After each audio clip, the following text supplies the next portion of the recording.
This is 6.1.3, simple harmonic systems.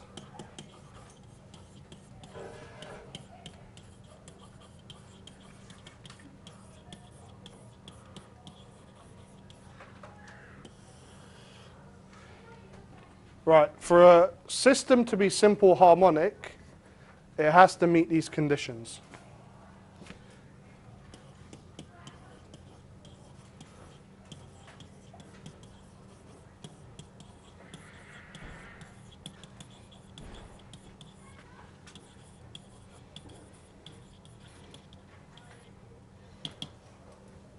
So firstly, there should be no external forces.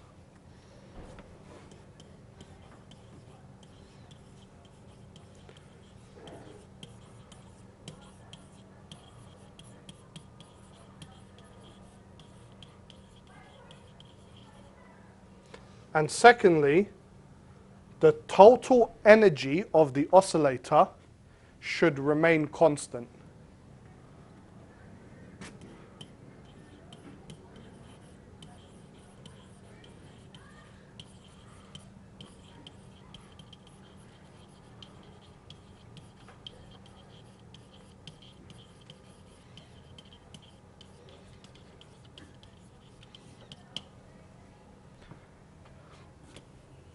So let's assume, first of all, that there are no external forces.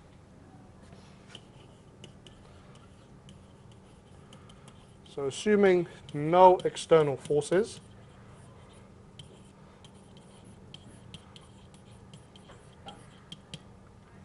the total energy of the system is equal to the sum of the kinetic energy plus the potential energy at any point.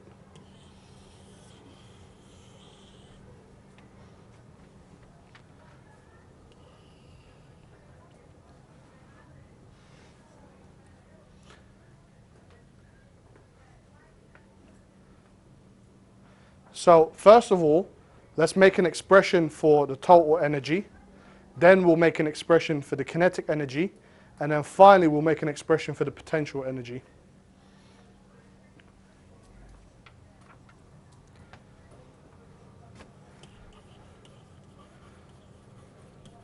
So remember, where we looked at a pendulum in 3 positions. In the center, we had maximum velocity, 0 acceleration, maximum kinetic energy, and 0 potential energy. So if our pendulum is at the center, then its total energy is equal to the maximum value of its kinetic energy plus 0 for the potential energy, because in the center there is no potential energy. So if we find an expression for the maximum kinetic energy, that would also be the expression for the total energy.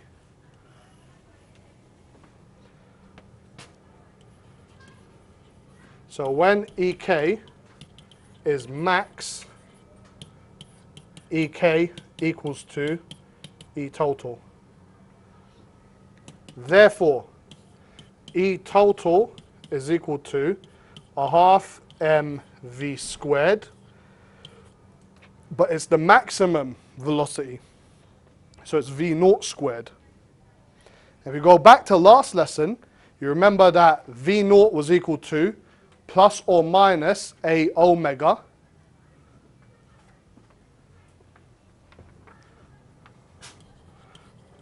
where v naught equals to plus or minus a omega. So that gives us E total is equal to a half m a squared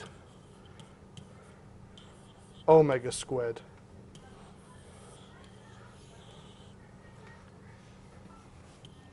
Now, if we look at what's in this equation, half is just a number. The mass of the oscillator is constant, the amplitude is constant, and omega is constant. So all the values are constants here.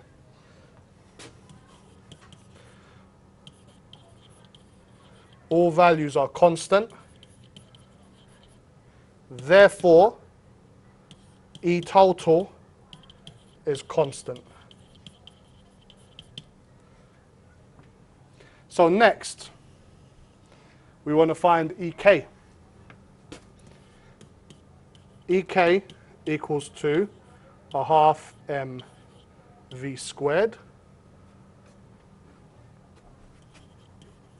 where V equals to minus a omega sine omega t. So we're going to substitute that into V. So here we get EK equals to a half m a squared omega squared sine omega t. So it's sine squared omega t.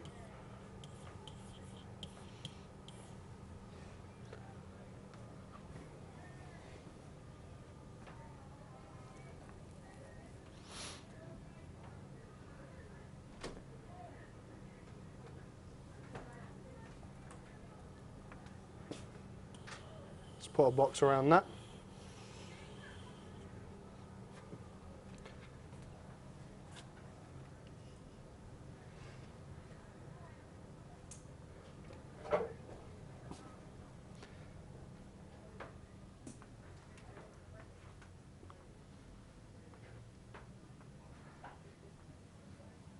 Now, if we know the total energy, we know the kinetic energy, we can make an expression for the potential energy. So E total is equal to EK plus EP.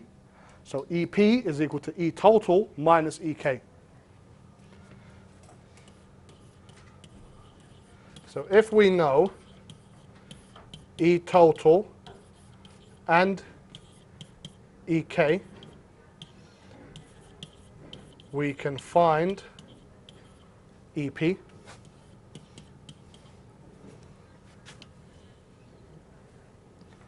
So EP equals to E total minus EK. So EP equals to a half m a squared omega squared minus a half m a squared omega squared sine squared omega t.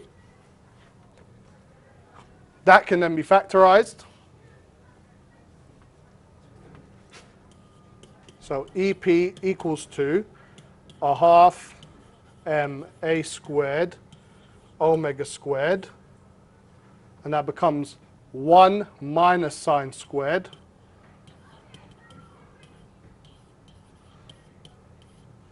omega t. And from our identities,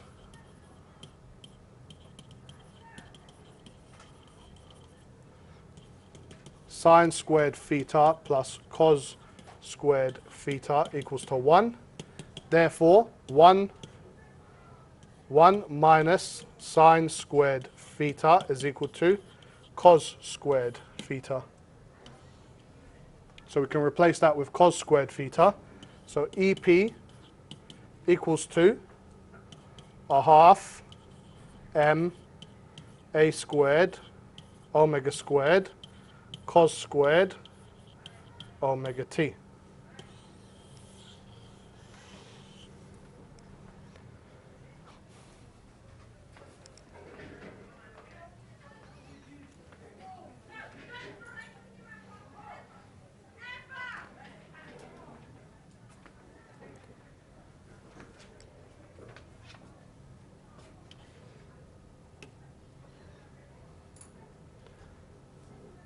Okay, next, let's relate EP and EK to displacement.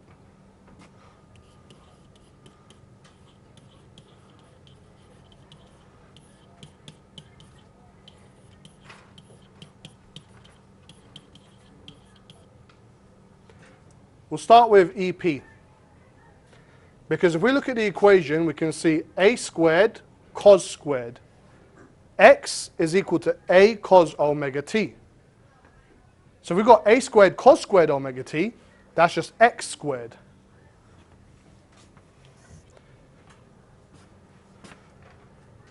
So x is equal to a cos omega t.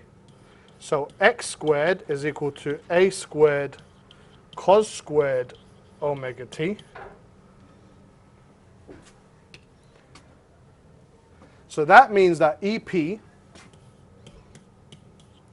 is equal to a half m omega squared x squared. Let's put a box around that.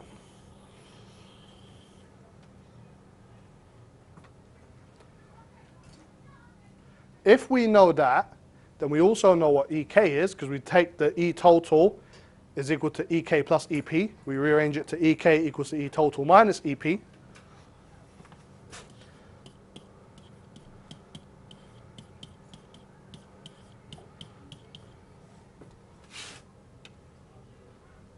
So EK equals to a half m a squared omega squared, that's from E total, minus a half m omega squared x squared,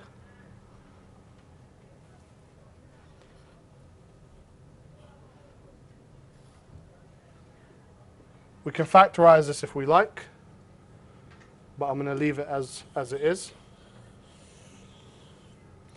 So all of these terms here are constant.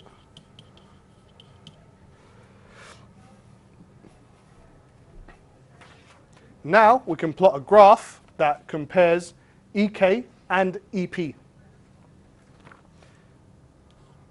as they vary with displacement. So if we had a graph, we put energy on the y-axis, we put displacement on the x-axis, and we started with the total energy. Total energy only had constants in there. So total energy is always constant.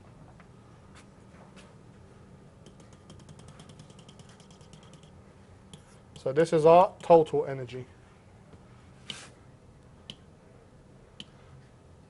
Then for the potential energy is half m omega squared. All three of those are constants. So E potential is proportional to x squared. Well, that's a quadratic where the intercept is 0.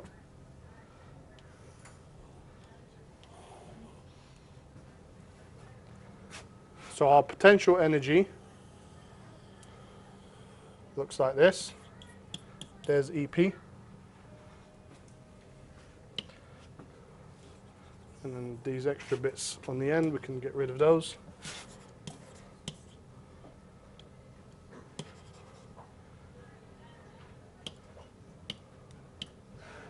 Let's put the E total here.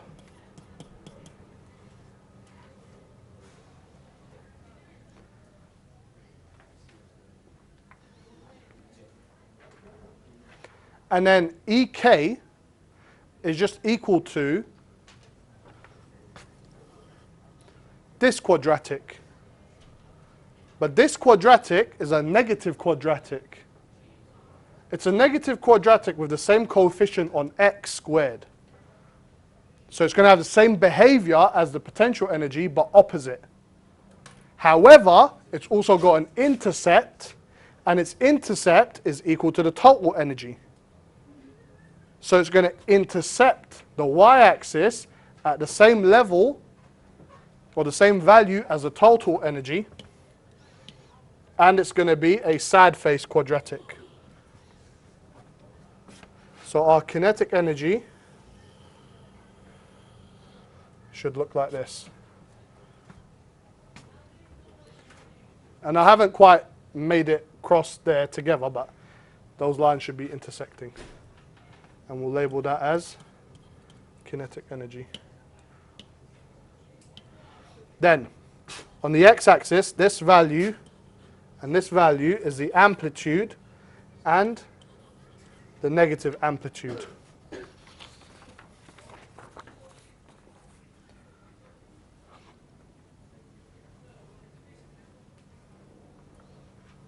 So like before, this is true for both the springs and the pendulums. Even though we used the pendulum to come up with this, had we used the spring, we would have come to exactly the same equations.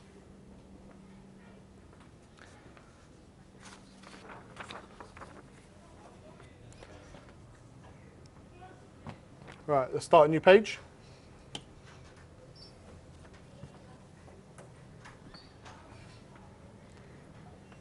Right, let's look at now the period of a spring.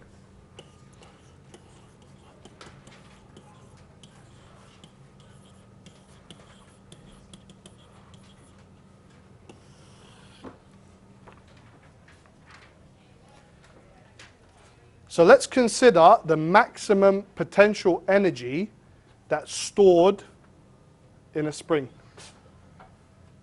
I should rephrase that to just the potential energy stored in a spring.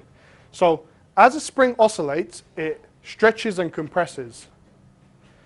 So the potential energy stored in a spring is EP equals to a half kx squared.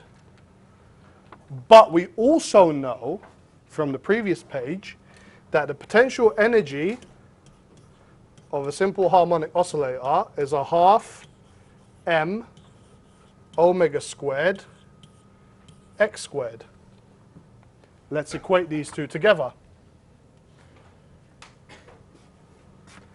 So we've got a half m omega squared x squared equals to a half k x squared.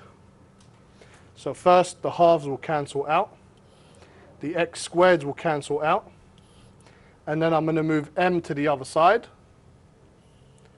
So we've got omega squared equals to k over m.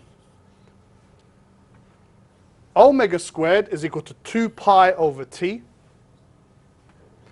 So that's 2 pi over t all squared equals to k over m. So to find the period, let's first flip it over. So it's t squared over 2 pi, t over 2 pi all squared equals to m over k. Then you've got t squared over 4 pi squared equals to m over k. Square root it and then move the 2 pi over. And we get t equals to 2 pi root m over k. And this is an equation you must know. So this is the period of a spring.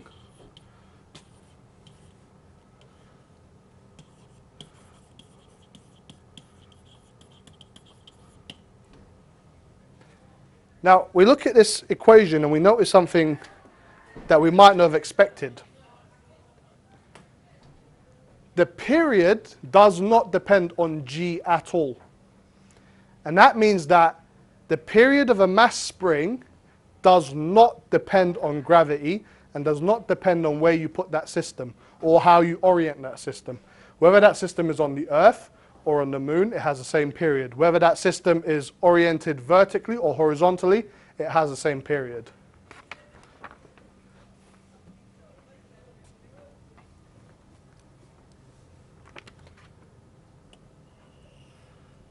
Let's move on to the next one.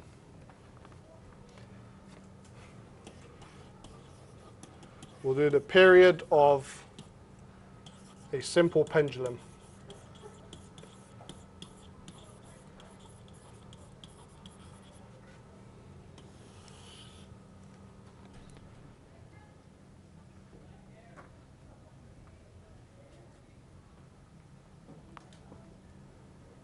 So for this one,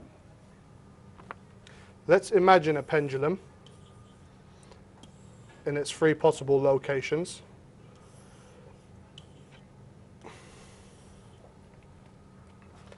And then let's draw horizontal line to turn that into a triangle. So the pendulum has a length L. This distance here, we'll call that the change in height, delta H. This triangle's height is then L minus delta H. Up here we've got the angle, and horizontally we've got our displacement X. So first let's make some expressions, because we don't know what the height of that triangle is. So if we make some expressions, we've got L minus H equals to L cos theta,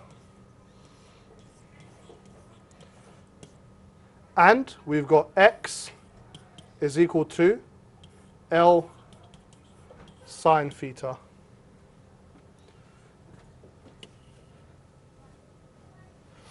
Now for a pendulum to work, we need small angles. At small angles,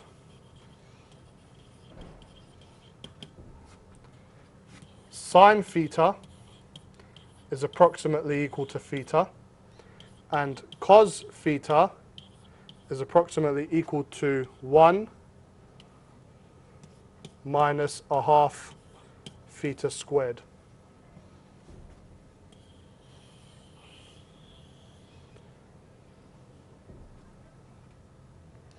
So now let's make some expressions for the potential energies again. So the potential energy here comes from the gain in gravitational potential energy. So EP of a pendulum is equal to mg delta H. But we also know from the first page is that EP equals to a half m omega squared x squared.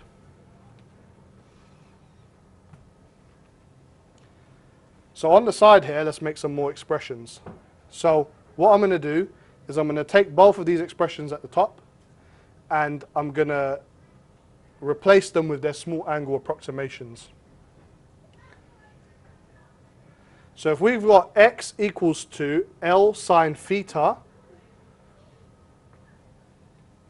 then x is equal to L theta.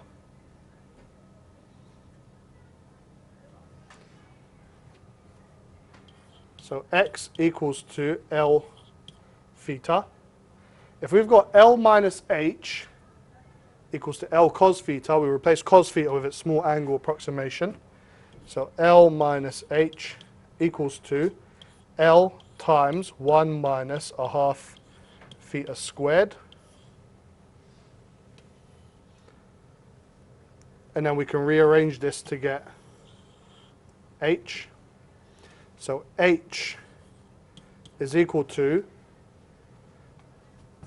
L minus L into 1 minus a half theta squared. L minus L is 0, and then minus L times minus a half theta squared. That's just equal to a half L theta squared. So H is equal to a half L theta squared. Let's put a box around that. And now we can equate these together. So we've got a half m omega squared x squared equals to mg delta H. So let's put the L and theta in there.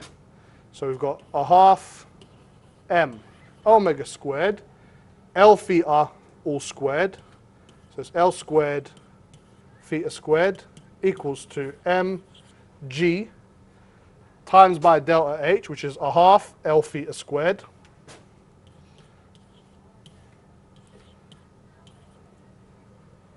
Now we can start cancelling things out. So a half can go from both sides. M can cancel from both sides. The L squared will go with that. And the theta squareds will cancel out. The remaining L, I'm going to bring it to the other side so I can have omega squared by itself. So we're left with omega squared equals to G over L, which means that 2 pi over T all squared equals to G over L. So we square root it, flip it, and then move the 2 pi, and we get T equals to 2 pi root L over G. Put a box around that. So this is the period of a pendulum.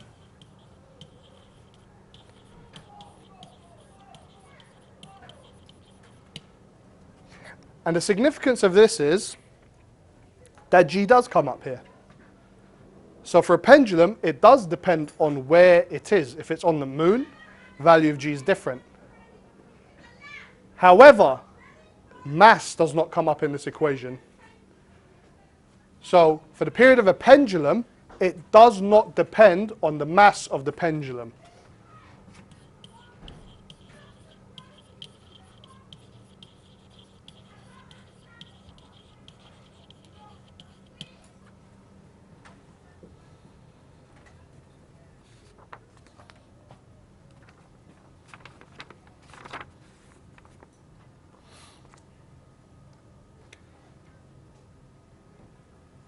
All right, let's start a new page.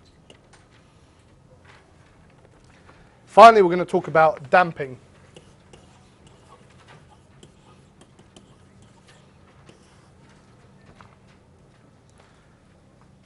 So damping occurs in a simple harmonic system if there is an external force. And if there is an external force, then work is done on that force. So our simple harmonic oscillator begins to lose energy as it oscillates. So in real life, when we look at a pendulum, if we leave a pendulum for just a few seconds, the effect is kind of negligible. If we leave the pendulum out for several minutes, 10, 20 minutes, you'll start to see that its period does change over a long time, and its amplitude does change over a long time. If we come a few hours later, the pendulum would pretty much be stationary at that point. So in real life, we have damping. We have damping because there's friction involved, air resistance, so all kinds of different things. As long as there's an external force, we'll have a damping effect. So a free oscillation is one not affected by damping.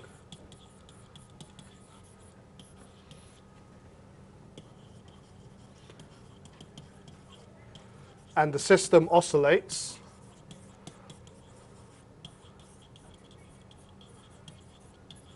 at its natural frequency.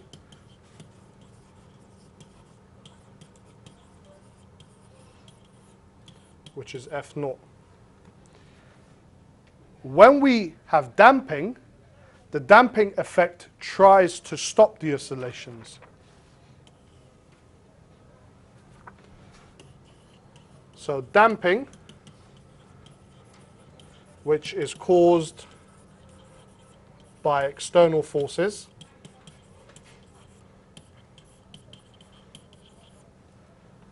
tries to stop oscillations.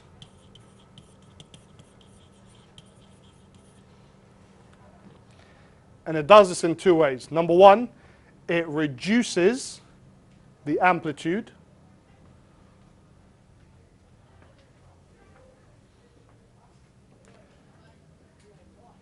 And it also changes the frequency.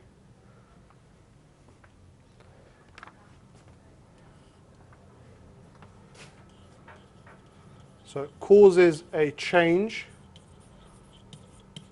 to the amplitude and frequency.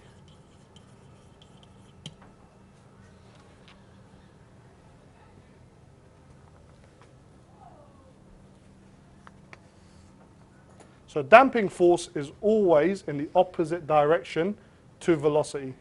And if it's in the opposite direction to velocity, that means that the kinetic energy will do some work against it, and it will be losing energy.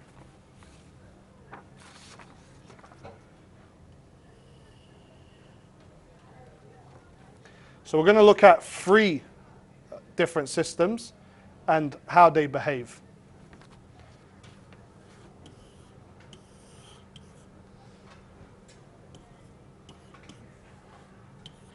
So the first one is an undamped system, which is our ideal oscillator.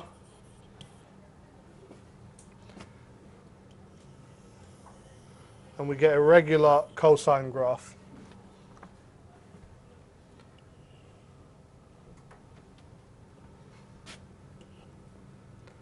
Second, we have a lightly damped oscillator,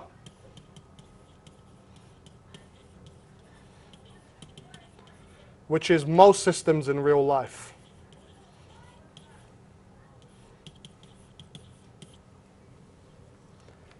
So to draw light damping, you're going to draw 2 exponential decay lines.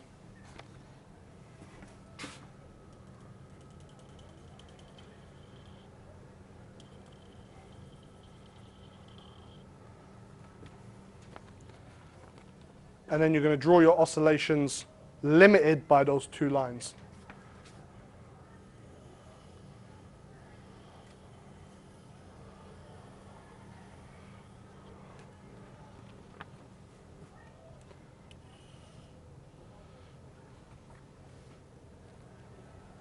So our regular springs and pendulums will have light damping on them.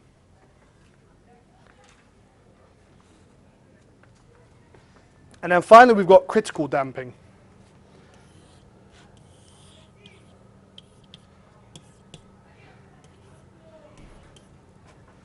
And critical damping is used in the suspension of a car.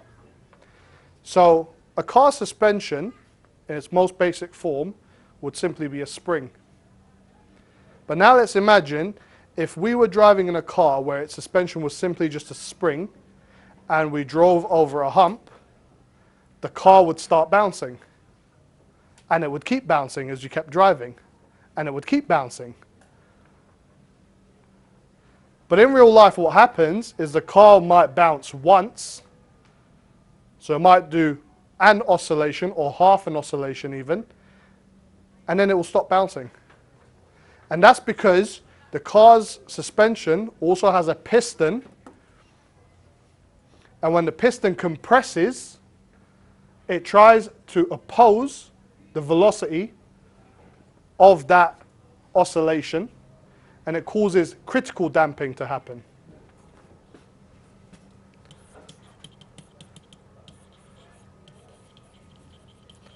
So in critical damping, we would get something that looks like it's going to oscillate, and then it stops. It might have a very tiny oscillation in the opposite direction, but it will stop very quickly. And that's the end of 6.1.3.